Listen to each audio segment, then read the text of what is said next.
So guys, with 2025 coming to a close, this year of MMA has given us one of the most insane changes in landscape the UFC has ever seen, with every single championship belt changing hands this year in every single men's division and every women's division except for just the flyweight women's division. And this has all unraveled within the 13 pay-per-views we have experienced this year, from UFC 311 through to UFC 323. Where we have seen absolutely dominating performances, fighters regaining their titles, and a new era of fighters claiming gold. But the title fights alone really don't paint the picture for either how amazing or how absolutely terrible these 13 pay-per-views have been in 2025. And that's why today we are ranking every single UFC numbered event from worst to best, looking at the pros and the cons of each card, analyzing the early prelims, the prelims, and of course the main card to find out the worst and of course the best UFC pay-per-views of 2025. Kicking it off with the worst pay-per-view at 13th place, we have UFC 321 Tom Aspinall versus Cyril Gane, which took place in the Etihad Arena in Abu Dhabi. Now, firstly, the co-main event definitely helped out this card, with Mackenzie Dern and Virna Jandiroba accumulating almost 500 strikes between them. So the fact that a women's fight, a co-main event women's event, has borderline saved this card from an absolutely terrible, uneventful main event says a lot about this card. Now, don't get me wrong, when it comes to these pros, Umar Nurmagomedov versus Mario Bautista was pretty entertaining. Azamat Murzakanov did KO Alexander Rakic pretty nicely, and mainly Quillan Salkill KO'd Nasrat Haqparast absolutely viciously, which definitely helped save this card to an extent. But otherwise, aside from Volta Walker's like 4th straight heel hook, it just did not live up to the expectations. There was a no contest on the main event, which really just put a sour taste on this card. It was supposed to be super eventful, but Tom Aspinall got both his eyes poked out, and it really just ended on a bad note. And it's not as stacked as other Middle Eastern cards that we've had in the past, like UFC 308, UFC 294, or UFC 280. It was really just a poor showing for a Middle Eastern pay-per-view where we really usually do get spoiled, and it had 3 finishes out of 13 fights. It was very poor. We had decisions everywhere. We had a no contest for the main event, and that just shows that the heavyweight division is dragging even more now with such a poor main event. This is definitely getting my last place. Now, in at 12th place, we have UFC 312, Dricus du Plessis versus Sean Strickland, which took place in the Kudos Bank Arena in Sydney, Australia, which I had the privilege of going to, but I can even say, bias aside, that this card really did lack in comparison to almost every other card this year. Dricus du Plessis, don't get me wrong, he dominated Sean Strickland in the rematch, broke his nose, at least it was a bit bloody, but there was just nothing from Sean Strickland in a response, did not make it competitive at all, was a 50-45 decision. But I will say, being there, holy moly, the pop from the crowd for Zhang Wei Li was something else. And she dominated Tatiana Suarez, undefeated Tatiana Suarez with a lot of momentum as an underdog as well. One of the best female performances of the year without a doubt, and that really picked up this card. But aside from that, I mean, Taliesin Teixeira took out Justin Tafa in less than 10 strikes in about 35 seconds. And further down the card, there were some glimpses of good fights. I mean, Tom Nolan versus Vyacheslav Borshev was good, and especially the best fight on the card was Rong Zhu versus Cody Steele. That was a great back and forth fight, very high output. And then, of course, we did have, at the start of the card, we did have Quillan Salkill killed once again, the minority killer, taking out Anshul Jubli in 19 seconds to open up that card. So it was exciting at the start, but really did drift off until we got Rong Zhu versus Cody Steele. And then up the card, on the main card, it just wasn't looking that fantastic. I mean, we did get Volk cornering Colby thickness, and we did get Ilia Topuria cornering his brother Alexandre Topuria, which was a decent fight. But honestly, in terms of cons, the main event was not the funnest, especially because of Strickland. And ultimately, the card just wasn't that stacked, and that's really a problem with Australian cards because of the tax implications it has fighting here in Australia as overseas fighters. So it wasn't great in terms of that. It were never really getting stacked cards because of that tax implication. And there were 9 decisions out of 12 fights on this card. So a lot of decisions, wasn't the greatest pedigree of a card, wasn't super stacked, and the main event was very one-sided. So it's getting the second last position here. Now in 11th place, we have UFC 313, which is Alex Pereira versus Magomed Ankalaev at the T-Mobile Arena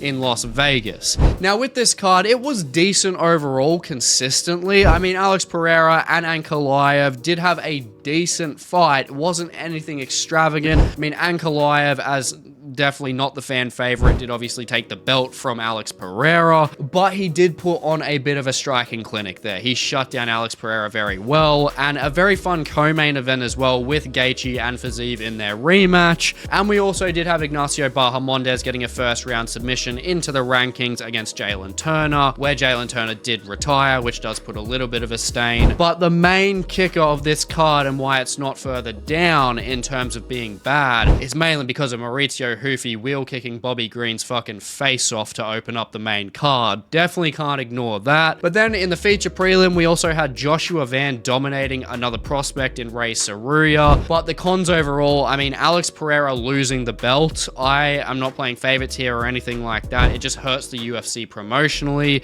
It was one of the weaker main events because we just did have a lot of good main events. It wasn't necessarily a bad one. It's just compared to everything else, wasn't the greatest. But overall, a bad part of this is the pay-per-view quantity itself. It was a small pay-per-view card, the smallest of the year, only 10 fights on it, and both the main and co-main events went to decisions, and 4 out of the 10 fights were finishes. That's less than half. That's just not looking good. So that's why it gets the number 11 rank. Now, breaking into the top 10, we have UFC 316, Merab Dvalishvili versus Sean O'Malley 2, which took place in Newark, New Jersey. Now, the issue with this card is that I feel like this is a main event that a lot of people just didn't want to see. Merab Dvalishvili versus Sean O'Malley 2. Sean O'Malley, firstly, did not deserve it. We could clearly state that because Merab pushed himself further to looking like fighter of the year by submitting Sean O'Malley and making that fight so not competitive. And further to it, we also did have Kayla Harrison absolutely destroying Juliana Pena, which is great to see. Definitely a pro in my book. And Mario Bautista definitely gaining some respect back. He did stop the Patchy Mix hype train, and Joshua Van once again put on a striking clinic against Bruno Silva. Further down the card as well, Andreas Gustafsson absolutely mauled Chaos Williams, and we can't forget the finish of the night, which was Ju Sang Yu KOing Jekka Saragi with a perfectly timed shot in less than 30 seconds. Put him flat as a sack of shit. But overall, the main event was just not very popular. Joe Pyfer somehow failed to take out Gastelum after dropping him and hurting him multiple times, and it just wasn't the most overall stacked card, to be honest. It was pretty rushed to be put together, and there was 6 out of 13 finishes on the card, less than 50%. Not much more to say about this one. Now, in at number 9, we have UFC 315, which was Bilal Muhammad versus JDM in the Bell Center in Montreal, Quebec, Canada. Now, Bilal versus JDM was arguably one of the best title fights of the year, hands down. Gotta put respect on both of their names. Super high output, the whole entire fight, blood going absolutely everywhere. But from there, it kind of drowned out. It was an okay co-main event, nothing super exciting between Valentina Shevchenko and Manon Fior. But then we did pick up a bit with Jose Aldo and Ayman Zahabi putting on an absolute rip snorter, and Mike Malott back in Canada completely, absolutely flooring Charles Radke badly in the feature prelim. And then we also had some good knockouts down the card with Beksat Almakhan and Marc-Andre Barrios getting those quick finishes. So that was pretty good overall. There were some good finishes on this card, great main event, and a fair few underdog wins, which is good to see. But the name value on the card overall just wasn't the best. There was only one finish on the main card by Benoit Saint-Denis against Kyle Prepolek as well, and there was 5 out of 12 finishes, again less than 50%. But I think that main event especially does carry this, and Ayman Zahabi versus Jose Aldo definitely puts this into the top 10. Now, in at number 8, we have UFC 318, which was Max Holloway versus Dustin Poirier 3 at the Smoothie King Center in New Orleans, Louisiana, which Holloway versus Dustin Poirier 3, we could already tell was going to be a classic, and it was. Both of them showed a lot of heart, both of them dropped each other, both of them had a lot of output. Dustin Poirier tried to jump for the ghillie. DP had his retirement. It was a great way to send off, and it was obviously with the BMF belt on the line, which did stay true. It was an epic fight. And we also did have the comeback of Paulo Costa in the co-main event against Roman Kopylov, and also an amazing fight between D-Rod and Kevin Holland, where D-Rod was almost the first person to knock Kevin Holland out unconscious. But further, we did have a good win with Pitbull getting his first UFC win against Dan Ige, who was on a bit of momentum there. And Brendan Allen and Marvin Vettori down the card finally settling their beef in a great fight, arguably fight of the night behind Max Holloway and Dustin Poirier. And this card honestly was also good for the prospects. We did have a Tabor Gautier who absolutely ran through Robert Valentin, and Islam Dulatov who absolutely ran through Adam Fugit. So very consistent in terms of having good names just taking out other fighters or just having great fights. And we can see that because the first 6 fights of this card ended in a finish. Probably the most explosive start to a pay-per-view out of the whole entire year. But the cons are, overall, is that the entire main card and the top of the prelims ended in a decision. So it was still entertaining, don't get me wrong, it started off real hot, but we can't get past 8 decisions out of 14 fights. That's 6 finishes only, and also no actual championship title fight. Don't get me wrong, the BMF is there.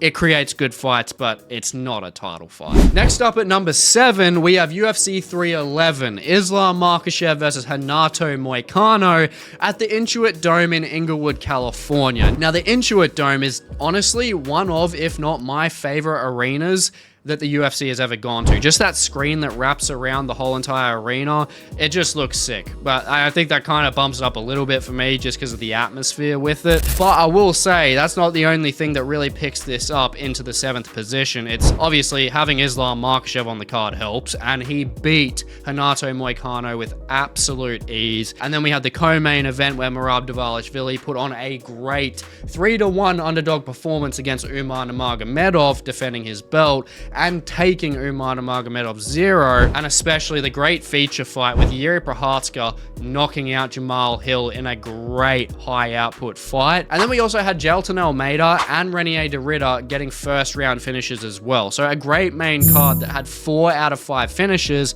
and Merab's performance that went to a decision that's as good, if not better, than those finishes anyway. So very consistent within the main card. And Raoni Barcelos going into that feature prelim getting the biggest underdog win of the year over Peyton Talbot. And Azamat Bakoyev, especially down the card in those prelims as the highlight, absolutely murking Zach Reese. But I've got to say, when it comes to the cons, there definitely are some. Main fight wasn't competitive at all, and that's thanks to the big hole in this card, Arman Sarukian pulling out the day before. If it was Arman versus Islam, this card would be higher in my rankings, but overall that really does skew it. And the first half of the card, aside from the Bakoyev win, just wasn't very entertaining. Can't really remember much of it, to be honest. And there was just a lot of one-sided decisions, and there was 6 out of 13 finishes on this card, so under 50%. But I've got to say that main card does really carry it through in terms of consistency.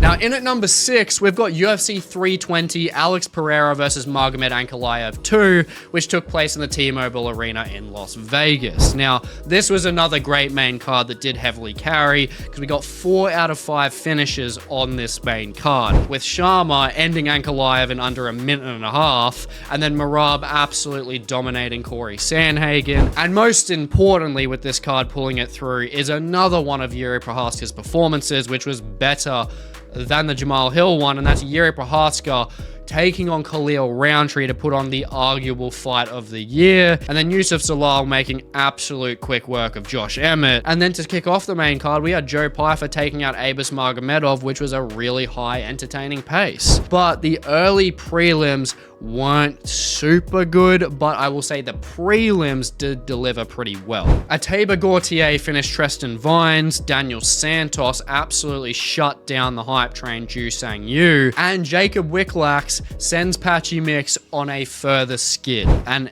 also, Edmund Shabazian taking out Andre Muniz in one round. So there were a lot of good finishes on this card, good, entertaining, consistent main card as well, and 8 out of 14 finishes on the card. If you're getting over half, that's definitely a pro. But I've got to say with the cons, it's just poor early prelims. That's really all I could pick out. Otherwise, a very entertaining card. Now into our top 5, we have got UFC 314, Alexander Volkanovski versus Diego Lopez at the Kaseya Center in Miami, Florida. Now, fantastic main card on this one. Very high output main event between Volkanovski and Lopez. Volkanovski put on an absolute striking clinic with Lopez getting a knockdown as well in that second round, but Volk, being the dog he is, brought it back, got that done 49-46 in a very entertaining fight. Then the co-main event, Paddy Pimblett really showing up, absolutely bullying Michael Chandler in the co-main event. And then we had Yair Rodriguez having one of the best performances of his career, completely reinventing himself against Patricio Pitbull. Yair and Diego Lopez created some entertainment, especially when it came to their press conference,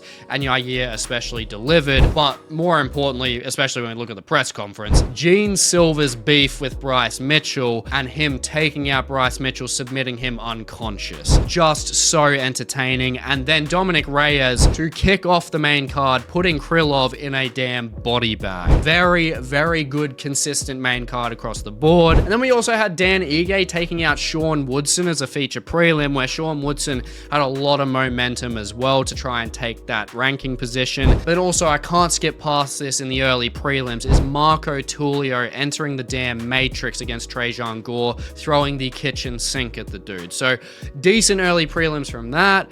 Prelims, not too bad. Main card, absolutely fantastic. And there was 7 out of 13 finishes on the card, which was over half. Now for the cons, it's really hard to actually pick any. There could have been like a few more big names on the card, but otherwise a very, very consistently good card. Now in at the 4th position, which is definitely neck and neck with 5, is UFC 319, Dricus du Plessis versus Khamzat Chimaev in the United Center in Chicago, Illinois. Now, this had a fantastic main card. Khamzat Chimaev versus DDP was my most highly anticipated fight of the year. Just both of them look insane, but going through it, Khamzat just consumed DDP, destroyed him 50-44 across all scorecards, and arguably I think it could have been worse, but it just, in that sense, unfortunately, from Dricus, it just did not make it the most eventful main event because Khamzat was just so dominant, but we did have it backed up. The co-main event, Lerone Murphy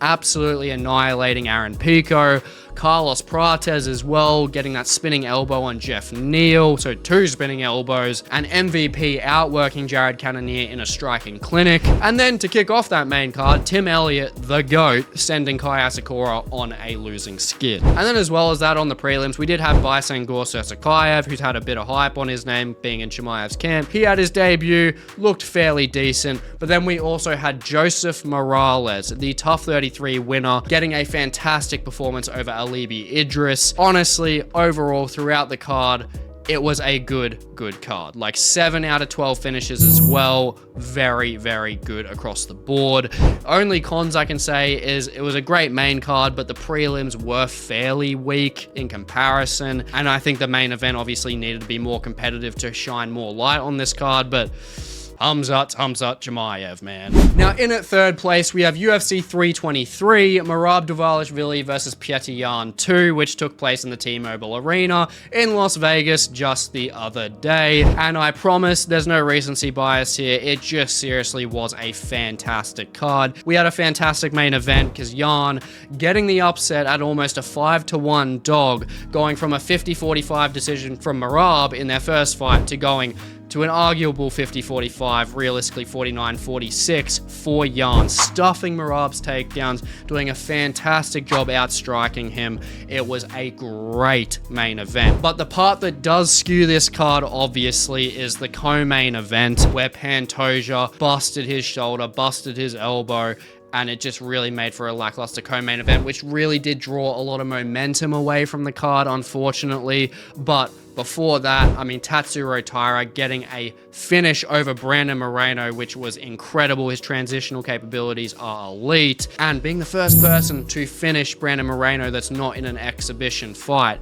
incredible. And then we had Henry Cejudo retiring, but he put it all out there against Peyton Talbot, another fantastic fight. And Jan Blachowicz against Bogdan Guskov, both of them had a fantastic fight, ended in a draw, was super competitive. And we even go past the main card. We go to the feature prelim, where Manuel Torres firstly made me a lot of money, taking out Grant Dawson as a 3-1 dog, Chris Duncan as well, going against Terrence McKinney and having an absolute firefight for a couple of minutes, and then Faris Ziam absolutely dominating Nazim Sadikov, and he is looking to get a top 15 shot next, which Dana White's basically confirmed. And then Jalen Turner returning takes out a legend, Edson Barboza, blood everywhere. But that's not even the best part. Iwo Baranowski and Ibo Aslan put on arguably the best early prelim fight ever in UFC history, and Ibo gets that win. And even further to that, the two fights that started off the card, Mansour Abdul Malik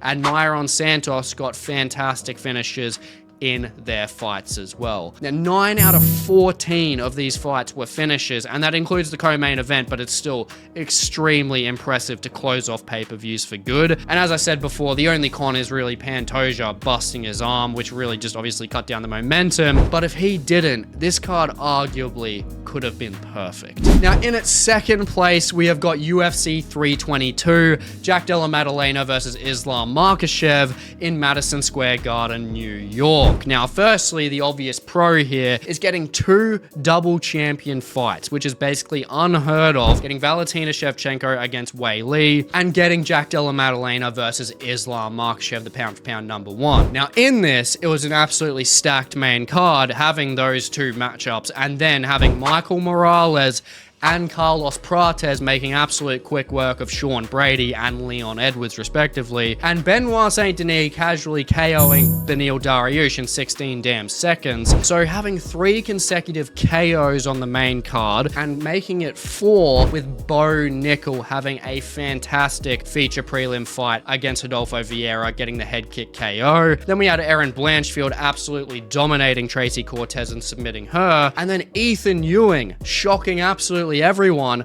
on such short notice, beating very hyped prospect Malcolm Wellmaker, taking his O, and having Bryson Gore-Sursakayev coming back in as well, getting his second finish, KOing Eric McConaughey. So overall, 7 out of 14 finishes on this card, 50% at that. And I will say this doesn't get first place because the biggest con is actually the double champ fights, because both double champ fights were more so lackluster, as Islam Makhachev and Valentina Shevchenko were just so damn dominant, it honestly could have sent you to sleep. Both weren't competitive at all, which deflated the end of the card, but everything else was honestly fantastic on this card. Now, in at first place, this obviously leaves International Fight Week, UFC 317, Ilia Topuria versus Charles Oliveira in the T-Mobile Arena in Las Vegas. Now, the pros here, obviously, is that the main card seriously delivered through International Fight Week, as it usually does. Ilia Topuria became a double champion, destroying Charles Oliveira. Pantoja destroys Kai Kara France in the co-main event. And then we have an absolute banger of a feature fight. Brandon Royval taking on Joshua Van in probably the most arguable fight of the year. And then we had Peyton Talbot and Felipe Lima, 2 huge prospects, give a really good competitive fight. Then down in the feature prelim, we had RoboCop absolutely destroying Jack Hermanson, and we had Jose Delgado taking out Haider Emil in less than 30 seconds. There were 6 out of 11 finishes on this card, over half were finishes. The only cons that I can really say about this is like, we kind of knew that Ilia Topuria was going to absolutely annihilate Charles Oliveira, huge odd differential there, but you can't really judge it on that. There's just realistically nothing bad I can say about it. It could have had more actual fights on the card. It was a bit small, but otherwise very, very good outcomes for the card compared to especially not being a super stacked card on paper for an international fight week. It seriously delivered as the best pay-per-view of the year. So ultimately, we had a great year, especially with it being the final year of pay-per-views, because we've had multiple double champ fights, we've had absolute dominations, we've had clear fight of the year contenders, all to make another successful year for MMA. But please do let me know down below how you would have these rankings, but just remember, this is just my opinion, it's not a fact at all, but I would seriously love to hear your guys' opinions down below on why one card should beat another, and let me know what your favorite card was. So thank you so much for watching this video, and if you haven't already, definitely just check out the video here on the screen, and please like, comment, subscribe. It goes a long way for the channel, and I will hope to catch you in the next one.